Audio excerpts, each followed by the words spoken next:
On a sunny holiday morning, a rare sight these days, I heard footsteps. Entering the living room were Kevin and Elizabeth. They came in with loads of baggage, breathing heavily, but upon seeing me, they put on sarcastic smiles and dropped a bombshell. "From today, we're moving in with you. If you don't like it, divorce me and leave." Ignoring my shock, Kevin and the others started spreading their belongings in the living room. Then Stella, who looked apologetic, followed. I quietly opened my mouth. "It's okay, but are you sure? I mean, she." "Huh?" Kevin turned pale upon hearing me. And then he dashed out of the house. A few minutes later, he called. When I answered, he began shouting so loud, it could be heard where Elizabeth was. "Are you kidding me? Why didn't you say anything?" "Oh, I thought I mentioned it before." After a pause, Kevin said, "Anyway, I'm coming back," and abruptly hung up. Elizabeth looked like she might faint at Kevin's yelling. "I'm looking forward to Kevin coming back," I said. At my words, Elizabeth's shoulders twitched in surprise. "Brace yourself. The retaliation starts now. I'm Madison, a 45-year-old office worker. Last year, I was transferred to a busy department and have been incredibly busy since. I married Kevin when I was 40. We met at a company year-end party, where Kevin was invited as a guest. As his hostess, we hit it off, being from the same hometown. Kevin, 5 years my senior, was the assertive type and a godsend to me, who had almost given up on marriage as I approached 40. We married after dating for a year. No wedding ceremony, as he said it was a waste, which left me a bit sad. But in retrospect, I should have reconsidered the marriage then. "Hey, you slacked off on laundry again, didn't you?" Kevin is what you'd call a henpecked husband. Having lived alone before marriage, he could do household chores. "Men shouldn't do housework." But he refused, saying, "I plan to do it tonight since I got home late from overtime," I replied. Coming home to be yelled at only exhausted me more. Kevin, displeased with my attitude, began to angrily raise his eyebrows. "Don't talk back, wife! Who do you think provides the food you eat?" Honestly, I earn more than Kevin. When we married, he knew this and chose a dual-income lifestyle. But a year into the marriage, he seemed to have completely forgotten. Initially, I argued back, but as Kevin got more heated and yelled more, I started apologizing quickly just to keep the peace. "I'm sorry. It was my fault." "Do you really think so?" "Yes, thank you. It's because of your hard work that we can live this life." Saying so would satisfy Kevin. Then he would hum a tune and go take a bath. At first, I found his henpecked behavior manly, but after 3 years, I was fed up. Yet, I didn't choose divorce because my in-laws were wonderful people. I'd go out to lunch with my mother-in-law Mia once a month, and my father-in-law Ricky gave me birthday gifts. When at the in-laws' house, Kevin was kind and smiled, and we had pleasant times. My own parents died early, so my kind in-laws were as important as real parents. That's why I hesitated on divorce. But there was something I couldn't tolerate. It was Elizabeth, Kevin's sister-in-law, who lived nearby. Elizabeth, divorced due to her infidelity, now lives alone in an apartment. Apparently, the reason for the divorce was Elizabeth's affair. Since hearing of this, I disliked her. Elizabeth disliked me too, bad-mouthing me even in front of Kevin, who doted on her and joined in rather than reprimanding her. Elizabeth had a daughter, Stella, whose custody belonged to her ex-husband. Stella, the spitting image of Elizabeth but completely different in character, was a very good girl. Stella used to come visit Elizabeth about twice a month. Each time, Elizabeth would bring Stella to our house. "Just a minute, Madison. Please feed Stella something delicious. I'm heading out now." So suddenly. "Thanks, bye." Elizabeth would rattle this off one-sidedly and leave without waiting for my reply. Each time, Stella would apologize. I couldn't ignore such an honest girl like Stella, so I ended up feeding her and taking her to various places. "Madison, thank you always." "It's okay. Did you have fun?" Yes. It was really fun. Can I come again? Of course. Asking me timidly while watching my face, I couldn't say no to Stella. Plus, I didn't have children of my own, so I found Stella endearing. But I thought it wasn't good that Elizabeth, her real mom, was never there for Stella's visits. So, I decided to ask Kevin. Hey, whenever Stella comes, Elizabeth is never around. Can't she spend a little more time with her? I meant only well for Stella, but Kevin didn't take it that way. His face turned red in an instant, and with a look of anger, he yelled at me. Elizabeth is hurt from her divorce. Unlike you, she's delicate. And yet, you blame her? No, it's not like that. Just wondering where she goes every time after dropping Stella off. There's no need for you to know. Just shut up and listen. I stopped talking further to Kevin, who wouldn't listen at all. After a few apologies, a calmed Kevin suddenly started preparing to go out. I'm heading out. Where are you going? It's my business. You just stay quiet and say have a nice day. Kevin yelled that and slammed the door as he left. Alone in the quiet room, I cried. And then, I seriously began to consider divorce. Though I thought of divorce, I hadn't made up my mind because of the in-laws. Amidst this, Mia invited me for lunch, and I decided to go out after a long time. Where are you going on your day off? I'm going to lunch with Kevin's mom. With Mom? You better not talk about Elizabeth. Why not? I asked back, not understanding his words. Kevin shouted in irritation. Can't you think a little? You really are stupid. Just go already. And don't talk about Elizabeth. Without waiting for my reply, Kevin pushed me out of the house. Still not satisfied, I met Mia and talked over lunch. By the way, Elizabeth is coming over, right? Eh? You knew? I thought so. Mia sighed deeply and then apologized to me. Apparently, Stella had told her that she was bothering me by coming to see Mia. I thought I raised her strictly, but maybe it's a reaction. She's into nightclubs. Nightclubs? That's right. She seems to have a considerable debt. I was surprised by Mia's words. When Elizabeth came to our house, she always dressed in branded clothes and seemed well off. When I told Mia this, she looked even more troubled. That child. We've cut ties with her.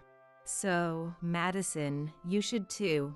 Kevin's probably spoiling Elizabeth, right? Mia said that when Elizabeth's affair came to light, Kevin kept blaming the ex-husband until the end.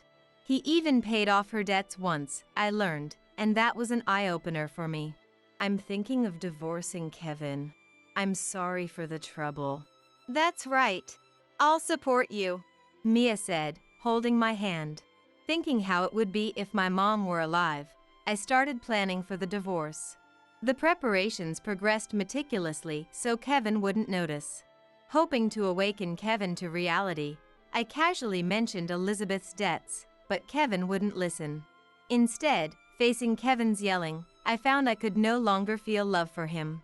Thanks to the help of the in-laws, I gathered plenty of evidence and learned astonishing truths. Then, the day of action arrived unexpectedly. On a sunny holiday morning, rare these days, I heard footsteps. Entering the living room were Kevin and Elizabeth. They came in with loads of baggage, breathing heavily, but upon seeing me, they put on sarcastic smiles and dropped a bombshell. We're moving in with you starting today. If you don't like it, divorce me and leave. Ignoring my shock, Kevin and the others started spreading their belongings in the living room. Then Stella, looking apologetic, followed. I quietly spoke. It's okay, but are you sure? I mean, she. Huh? Kevin turned pale upon hearing me. And then he dashed out of the house. A few minutes later, he called. When I answered, he began shouting so loud, it could be heard where Elizabeth was. Are you kidding me? Why didn't you say anything? Oh, I thought I mentioned it before. After a pause, Kevin said, Anyway, I'm coming back. And abruptly hung up. Elizabeth looked like she might faint at Kevin's yelling. "I'm looking forward to Kevin coming back," I said. At my words, Elizabeth's shoulders twitched in surprise. "Brace yourself. The retaliation starts now." As soon as Kevin returned, he confronted Elizabeth. "Elizabeth, what's this about debts? I didn't hear anything about it." "It's just a small debt," Elizabeth answered, avoiding eye contact. I couldn't help but laugh. Elizabeth glared at me. I decided to respond to that glare. "Amazing, Elizabeth. Calling $150,000 a small debt. I couldn't say that about such a high amount. Rich people are different. $150,000. Elizabeth turned to me with a face that looked about to cry when I casually revealed the amount. But I had no intention of letting her off. I continued unilaterally. "The guy from the nightclub, he recently got married, right? Elizabeth got dumped, huh? I'm not dumped. Once I get this house, he'll come back to me. And when we sell this place, the money, oh." Elizabeth inadvertently spilled her plan and looked at Kevin with a "I messed up" face. Kevin, confused, kept looking back and forth between me and Elizabeth. I decided to tell Kevin the truth. "Elizabeth planned to kick me out, then eventually you, and sell this house. With the money, she'd pay off her debts and fund her nightclub guy." "What the hell is that?" Kevin stood there dumbfounded. He couldn't believe his beloved sister was using him like this. "Was it all a lie? I want to live with Stella, so let us stay. I was planning to work and support both you and Stella." Hearing Kevin's words, my head ached. He couldn't support his wife, but planned to support his sister and niece. Elizabeth defiantly replied to Kevin's question. "You're just an ATM, big brother. Once we sell the house, I can go back to him. Won't you listen to my request?" "ATM? What's that about?" Enough!" Elizabeth, brazen, and Kevin, furious, were leaving me out and yelling at each other. Their fight was ugly and ridiculous. The one who spoke to them wasn't me, but Stella. "Enough, both Kevin and Mom. I don't want to live together, and I only came today to say goodbye." "Stella? What do you mean?" This shocked both Elizabeth and Kevin, and they stopped fighting to look at Stella. Stella sighed deeply, looked straight at Elizabeth, and began to speak slowly. "Mom, you're not interested in my life, right? I think I told you before, but I'm going to study abroad from high school. So, today was to say that." "I didn't hear anything like that." Elizabeth raised her voice, and Stella was looking at Elizabeth with a cool, disdainful gaze. "Because you never really listened, always chasing after men. I don't need a mom like that. For me, Madison is my mom." "Huh? What do you mean?" Elizabeth glared at her as if she were an enemy. But I was just as surprised. Stella came up to me and hugged me. "Thank you for holding my hand, for the delicious meals, and for listening and taking me places. You felt like a real mom." Stella's words warmed my heart. I felt a sense of fulfillment and happiness, as if everything I had done for Stella had come to fruition. I never had children, so I often worried if my way of interacting with Stella was correct. That's why I was even more moved. "Stella, I too was happy to be with you. Do your best over there too." As I said this and wiped my tears, Stella smiled at me. "Yeah, I want to call and send messages. Is that okay?" "Of course." Stella and I looked at each other and laughed. Elizabeth was watching us resentfully. Then, with a smug smile as if she had an idea, she started laughing. "Stella, I'll go with you." "Eh? Why? It's hard to live there alone, isn't it? Let's live together. They'll pay for our living expenses, right?" I was astounded by her audacity. Stella, beside me, looked just as disgusted. Unaware of our reactions, Elizabeth started fantasizing about life after going abroad. "Mom, while Stella's at school, we can go to the beach or shopping. When she's at her part-time job, I'll take a nap. At night, I'll go out a bit." Elizabeth talked only about leisure, with no mention of work. Stella, looking at her with contempt, suddenly burst into laughter. What's so funny? It's hilarious. Why would I want to live with you? Besides, I'm going to be in a dormitory, so you can't come. Elizabeth's face turned red with anger. But Stella didn't stop there. Just as Elizabeth was about to lash out at Stella, an interruption came. Enough already! Dad? Ricky suddenly appeared in the living room, surprising Elizabeth. Beside him was Mia, her eyebrows raised in anger. Coming here after hearing from Madison, and what do I find? How long will you keep troubling others, Elizabeth? Mom, this is a misunderstanding. Stella decided this on her own. In the middle of Elizabeth's words, Mia approached her and raised her hand. A loud sound echoed in the living room, followed by silence. The first to speak was Elizabeth. That's awful. To hit me. Mia retorted sharply. You deserved it. I was wrong to leave you alone after causing trouble to Madison. We've arranged for you to stay with a relative. We're going there now. Elizabeth turned pale and looked to Kevin for help, but he averted his gaze, feeling betrayed. Left isolated and despairing, Elizabeth was led out of our house by Ricky. Hey, I'm sorry. I should have listened to Madison more. I'll listen from now on. What a naive thought. Mia retorted to Kevin's casual words. To the surprised Kevin, Mia continued emotionlessly. I told you before not to involve yourself with Elizabeth. Even more so if you're married. But you didn't listen. Now, the only choice is divorce. Kevin looked at me, pale-faced. I smiled at him. Then, feeling slightly relieved, I prepared to drop the bombshell. Let's get a divorce. I'll also claim alimony for your verbal abuse and, let's see, maybe for infidelity too. Infidelity? What are you talking about? Kevin stumbled over his words, trying to feign ignorance. I felt pathetic for once thinking such a man was reliable. I pulled out several photos from my bag. You recognize this woman, don't you? Did you take secret photos? If someone's doing something they shouldn't, isn't it their fault? Kevin, seemingly out of excuses, just stayed silent, looking frustrated. I laid out the documents and had him sign them. After everything was finalized, I spoke to Kevin with a smile. Thank you for everything. Though I made more money, did all the housework, and handled everything else. It was me who took care of everything. So, take care. Don't forget the payments. Kevin had nothing more to say to my words. I said goodbye to Mia and left our house. I arranged to pick up my belongings later and stayed at a nearby hotel after dropping Stella off at her home. A clean room, a soft bed, and a space without anyone to complain. That's when I finally regained my freedom after 5 years. The next day, I promptly filed for divorce and became truly free. Mia called to apologize and assured that Kevin would deposit the alimony within a week, which he did in full.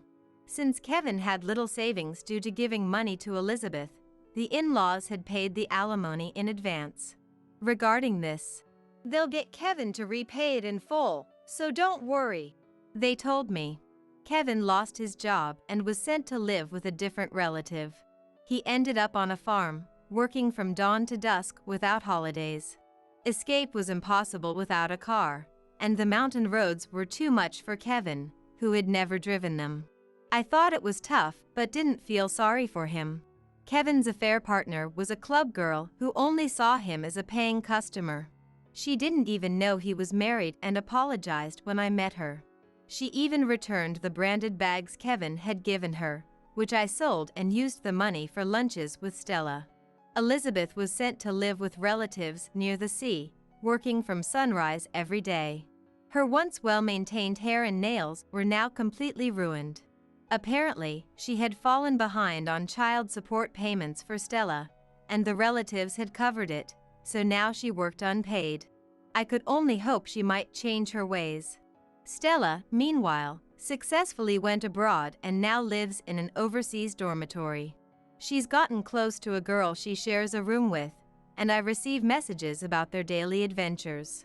She's planning to bring her friend to Japan during a long break, and I've agreed to host them for sightseeing. As for me, my days are still busy. But without the marriage, my chores are halved. And there's no one to complain. It's a different kind of busy, much more fulfilling. When I dropped Stella off, I met her dad, Elizabeth's ex-husband, for the first time. A nice guy, we exchanged contacts. As we kept in touch about Stella, we started going out together. I find peace just being with him, something I never had with Kevin. Even I am a bit surprised by these feelings. Stella is thrilled about me seeing him. On a video call recently. "When are you getting remarried?" she asked. I'm not thinking about it yet, but if he feels the same, maybe someday. To me, Stella is like a true daughter. And she feels the same about me. Becoming a real family would make me incredibly happy. With that hope in my heart, I head to work today as well. Stay away from me with that bedwetting smell, both of you. Daniel yelled at my daughter Lisa and me. Lisa was scared by a look on Daniel's face I had never seen before. But I didn't understand what Daniel was talking about. Bedwetting? Who was he referring to? Eh? Whose story are you telling? Don't play dumb. Lisa, you're wetting the bed, aren't you? That ammonia smell is a dead giveaway. Daniel pointed at Lisa. Lisa was frightened by Daniel's angry face. I answered for her. Lisa hasn't wet the bed. Neither her bed nor her pajamas are wet. Eh? Daniel's eyes widened. I thought this might be my chance to get away from Daniel. My name is Nancy, 35 years old. I live with my husband Daniel, who is 3 years older than me, and our 5-year-old daughter, Lisa. Since Lisa was born, I've been working remotely. I love working, so I studied design on my own. Thanks to that, I now have work every day. Daniel doesn't seem to understand my job at all. Remote work can't earn much, can it? Scoffing. I don't like Daniel's attitude, so I don't show him much of my working. Lisa is a very honest and good child. Maybe because she sees me busy with work, she comes to help with the laundry or cooking, cooperating with me. She's like a little manager to me. Though she's only 5, I'm happy she tries to help with the household. I'm really glad she's not like Daniel, who is always sarcastic. Until we got married, I thought Daniel was an attractive man. I'm the type who gets passionate about love, and the moment I met Daniel and fell in love, I decided I had to marry him. I never thought he would change this much after marriage. Hey, isn't my dinner ready yet? It's already 7 p.m. One day, when I had just come back from shopping and was thinking of taking a break, Daniel came to me and said roughly. He was in a sloppy appearance, wearing a shirt and underwear, with socks scattered around the entrance. Daniel, a company employee, comes home every day at 6 p.m. I've heard it's a very employee-friendly company with abundant funds and stability. Sorry. The way back was crowded. I'll start making it now, so wait. What? Wait, you say? I've told you dinner should not be at 7 p.m. It can't be helped. I had errands. Have you taken care of the laundry? Normally, I ask Daniel. If you come home and have nothing to do, help with the housework. I knew Daniel wouldn't help with the housework, but married friends told me. Education is key for husbands. If you don't give up and keep teaching, housework becomes easier. So, I kept asking Daniel to help with the housework without getting discouraged. Lisa did the laundry. Lisa did? Then what were you doing? I didn't need to ask. I could smell beer from Daniel's breath. Realizing the answer, I noticed Daniel's cheeks were red. I wonder if he doesn't feel ashamed that he let Lisa take care of the laundry while he drank alcohol. I'm tired from work. It's terrible you order me to do housework. My colleagues say their wives do all the housework. Compared to them, I'm pitiful. Having a wife who asks me to do housework after work. Daniel always compares himself to others. I've met his colleagues, and indeed their wives are stay-at-home moms. Comparing to other families is just childish. Sighing, I started preparing dinner. Daniel's problem isn't just not helping with the housework. Lisa, you wanted this, right? Dad worked hard and earned money, so he bought it. Daniel handed Lisa a doll that's popular among children. The doll, always displayed prominently in toy stores, is somewhat pricey. A doll! Yay! Dad, thank you. Lisa jumped on Daniel, giving him a kiss on the cheek. Daniel nodded satisfactorily and lifted Lisa. Lisa was happy, holding the doll. Actually, this happens quite often. Daniel doesn't do any childcare but seems to put all his effort into spoiling Lisa. He buys her things I said no to, thinking it will make her grow fond of him. Did you buy another toy? I've told you to stop spoiling her. When I mildly reprimand him, Daniel glares at me. What? It's fine. I bought it with my own money, unlike you. I earn a lot every month. How I spend my money is my business, and Lisa is happy anyway. Lisa is playing with the doll in front of her, not listening to our conversation. Daniel, gaining Lisa's trust, seems not to care about my words at all, looking proud. I worried this would make Lisa grow up spoiled. So, I took the doll from Lisa. I'll keep this for now. You can have it back on your birthday.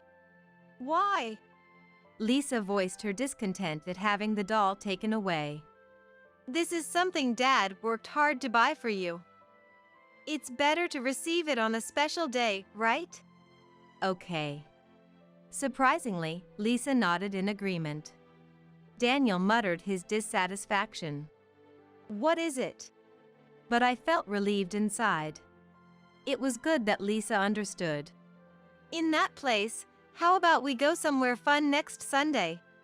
When I suggested this to cheer up Lisa, her face lit up. Yes, I want to go. Lisa was overjoyed, seemingly forgetting all about the doll. Hey, that sounds good, right? Let's go to the amusement park this Sunday. I looked at Daniel, hoping he'd agree to an outing for Lisa's sake, but he scratched his head, looking troubled. I can't that day. I have plans. Huh? But... Plans? It was unusual for Daniel, who usually does nothing on Sundays, to have plans. Can't be helped. I've had them for a while. We can go to the amusement park another time. Okay. I was taken aback, and Lisa was disappointed again. I told Lisa. Then, let's you and me go. Okay. She smiled again, happy even if it was just the two of us. Still, I was curious about Daniel's plans. But asking him would probably only yield vague answers. I decided to let it go as long as Lisa was happy. I didn't appreciate Daniel lounging around the house. Not doing housework or childcare, but I was thankful he brought home a steady income every month. However, recently something strange has occurred. What's this about? At the end of the month, when I go to the bank to calculate next month's household expenses, I couldn't believe my eyes looking at our joint bank account's history. The balance had somehow dropped to $5 this month. I hurriedly checked the dates when the money was withdrawn. Every other day, there were withdrawals of $100 or $200. No wonder the balance was only $5. But who? It's decided. It's Daniel. It had to be Daniel. No one else could have made those withdrawals. As soon as I realized, I felt my head heat up. What on earth did he spend so much money on? I had questions, but but no answers came to mind. That night, I waited for Daniel to come home to confront him about the truth, but there was no sign of him even past 6 p.m. It was rare for him to work late. I'm home. How long had I waited? When I heard Daniel's voice from the entrance and checked the time, it was past midnight. Welcome back. You're late. Just had some overtime. Daniel, staggering and slurring, clearly drunk, irritated me with his obvious lie about overtime.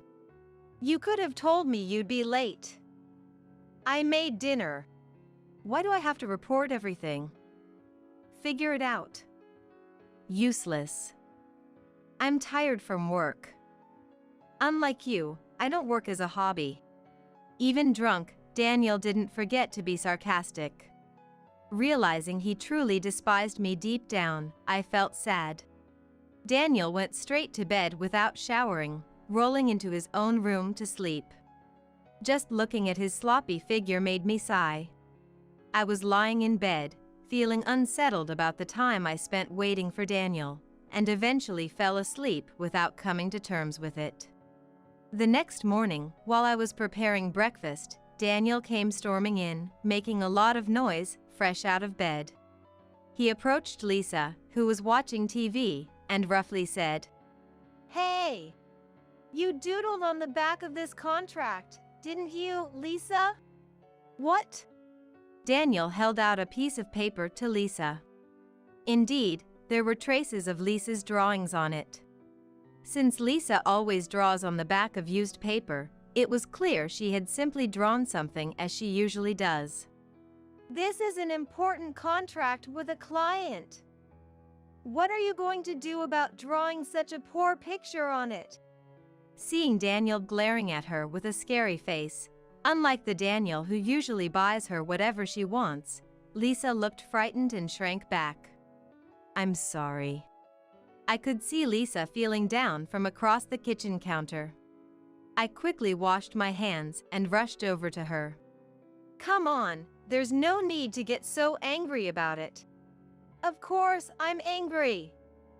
This contract is already signed by the other party. What are you going to do?" Daniel glared at us as if we were something filthy. "It's your fault for leaving it lying around. Do you think Lisa could understand that it was a contract? Your parenting is at fault. Make sure you teach her properly." The situation escalated with Daniel rebutting anything I said. Suddenly, Daniel pinched his nose and made a face. Before I even had to wonder what was going on, he blurted out, "The smell of bedwetting is awful. Both of you, stay away from me." Daniel yelled at me and Lisa. With an expression I had never seen before, Lisa became scared and cried out. But I didn't understand what Daniel was talking about. Bedwetting? Who was he referring to? "Who are you talking about? Don't play dumb. Lisa, you wet the bed, didn't you? This ammonia smell is definitely from that." Daniel pointed accusingly at Lisa. Scared by Daniel's menacing look, Lisa was frightened. I answered for her. "Lisa hasn't wet the bed. Neither her bed nor her pajamas are wet." Though Lisa had wet the bed a few times when she was much younger, it was only temporary, and she hasn't had any incidents in the past year. Daniel, who usually spoils Lisa without paying much attention to parenting, probably doesn't understand these details. "What?" Daniel's eyes widened. "What do you mean by the smell of ammonia? It does smell a bit, but it's not Lisa." When I brought my nose close to Daniel's clothes, there was indeed a faint smell. But it was so slight that it could be dismissed as a misunderstanding. "What are you talking about? This smell is obvious.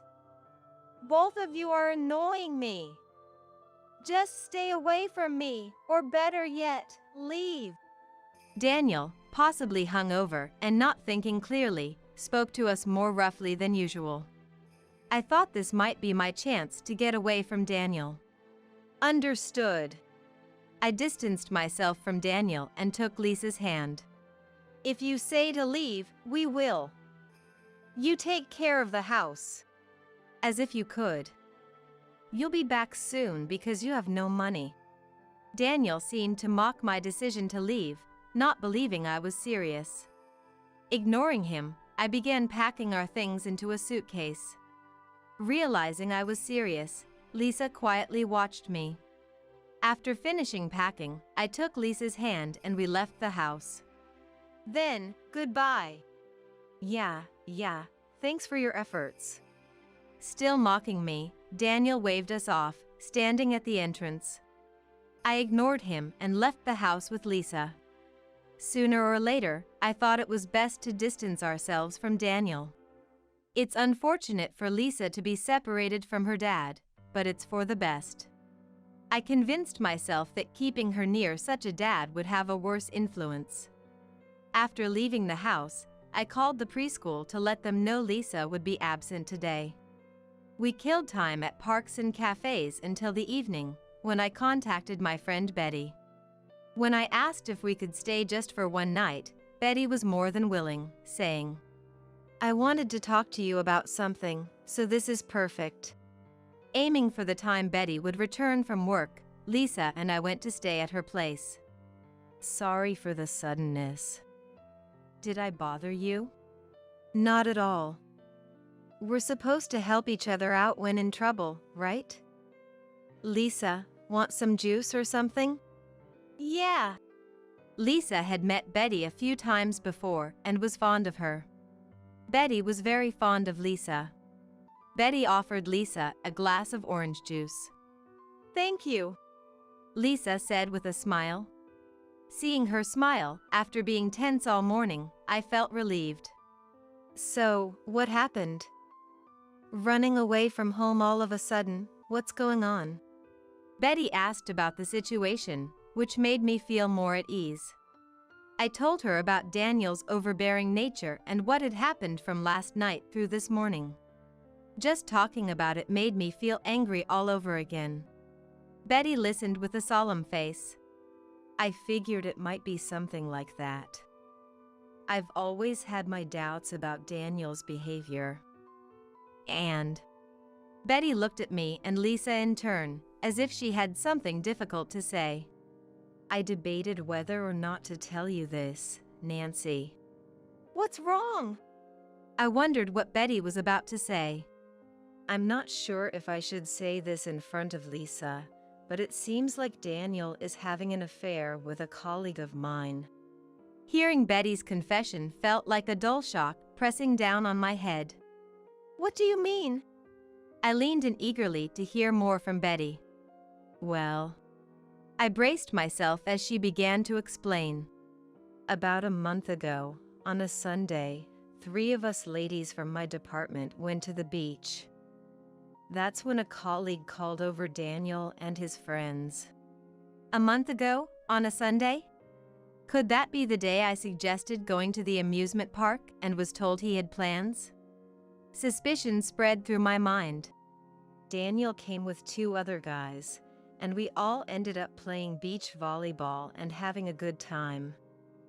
Oh, Daniel doesn't know me, right?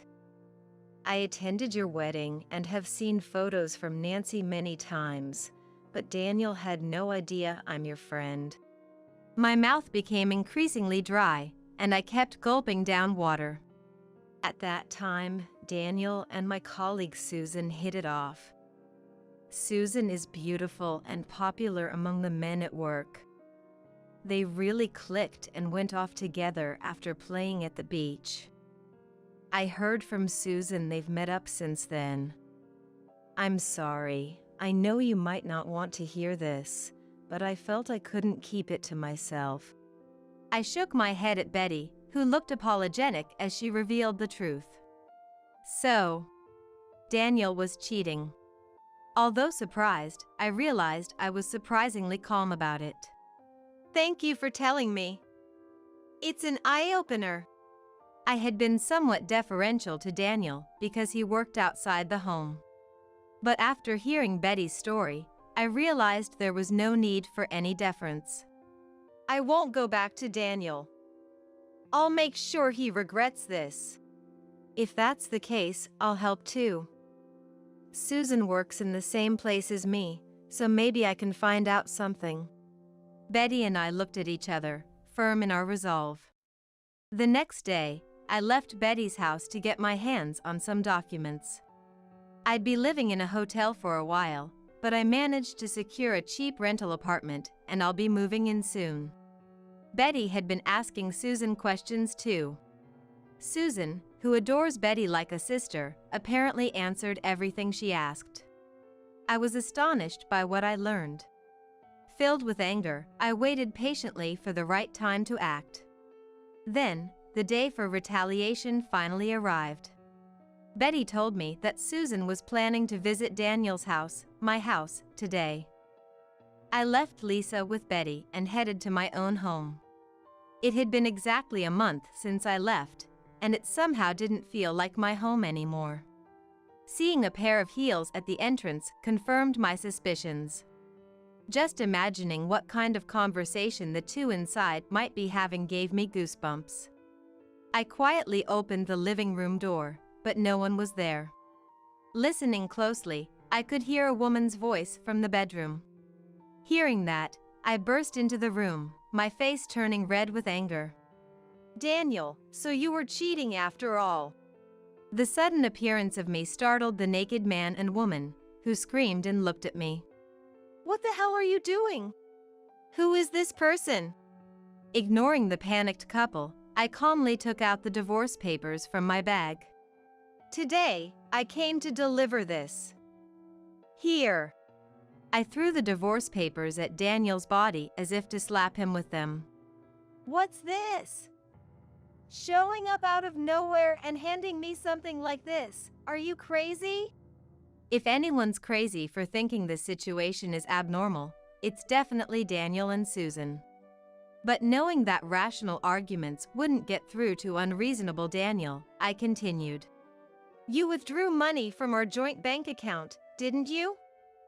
What did you use that money for? I don't know. In front of Daniel, who pretended to be clueless, I presented a statement showing a balance of $5. Are you going to play dumb even after seeing this? If you don't know, shall I enlighten you? The money was all spent on Susan. Daniel froze on the spot. Susan, puzzled that I knew her name, looked at me as if I were a ghost. Oh, your coworker Betty is a friend of mine. Thanks for telling her everything about the affair, by the way. It saved me the trouble. So Daniel was just a source of money for buying you anything you wanted, right? He did indeed buy anything for his daughter. I shoved the screenshot of texts between Betty and Susan, sent by Betty, in front of them. It detailed the luxury bags bought for her, where they went out, and other explicit details of their affair. A role to provide money? What's all this about? Daniel was shocked, his eyes wide open upon learning his role. Susan trembled as the reality spilled from my lips. Also, I heard this. Susan, you're struggling with bedwetting, aren't you? Susan and Daniel turned pale. Yes, the reason Daniel accused me and Lisa of smelling like bedwetting a month ago was Susan. Daniel probably spent the previous day with Susan. Coming home drunk without showering, Daniel became sensitive to the smell of bedwetting that clung to Susan until the next morning. Why would you? I'm sorry. But you're the one having an affair. Well, the worst one here is Daniel, of course. I rebuked Daniel, who was frozen and pale-faced, once again. Even with all this evidence, you're going to pretend you didn't have an affair? Give up and sign the divorce papers. And be prepared to pay the compensation and child support in the divorce trial. Daniel showed a severely disturbed reaction at the mention of compensation and child support. Huh? You must be joking. How am I supposed to pay for compensation and child support in a divorce trial? It's all your fault, isn't it? You always cared only about Lisa and never paid attention to me. Yes, it's your fault. You should be the one paying the compensation in the divorce trial. Daniel trying to shift the blame onto me at this point was so childish, my anger reached its peak. Oh, I thought you always worked hard, so you should have money, right? Do you understand what you've done? Mocking my remote work and always spoiling Lisa. And on top of that, having an affair, why should I pay the compensation in a divorce trial? You do realize what you're saying is ridiculous, right? I no longer wish to have anything to do with you. You'll hear from my lawyer from now on. Goodbye. Leaving the naked Daniel and Susan behind, I left the house. From behind, Hey! ignoring the shouting and the argument between Daniel and Susan, I left everything behind and headed straight to Betty's house. All I wanted was for Betty to listen to me. After leaving, I received several calls from Daniel, but I stubbornly refused to answer. Betty advised, "Just block his number." So, I did exactly that and blocked Daniel's number. The rest should be handled by the lawyer. Thank you. I really owe you a lot, Betty. I should be the one apologizing for keeping silent all this time. It's going to be tough for a while, but if you need anything, just let me know. The kindness of a best friend felt so profound. I thanked Betty again and went back to my new apartment. Lisa, I'm sorry. You wanted to be with Dad, didn't you? Feeling guilty about taking Lisa away from her dad, I apologized to her first thing. I love Mom the most. Dad smells, so it's okay without him.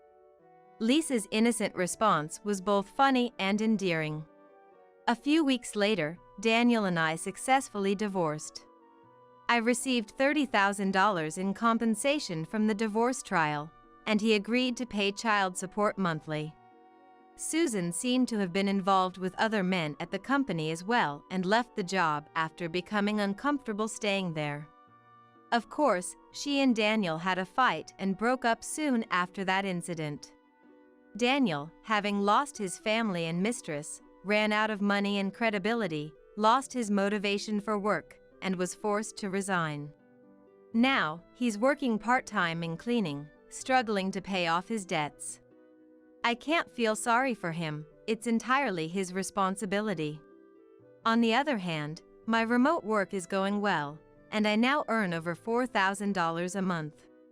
I'm making more than Daniel did when he was a full-time employee. If I can make Lisa happy with the money I've earned myself, that's all I could wish for.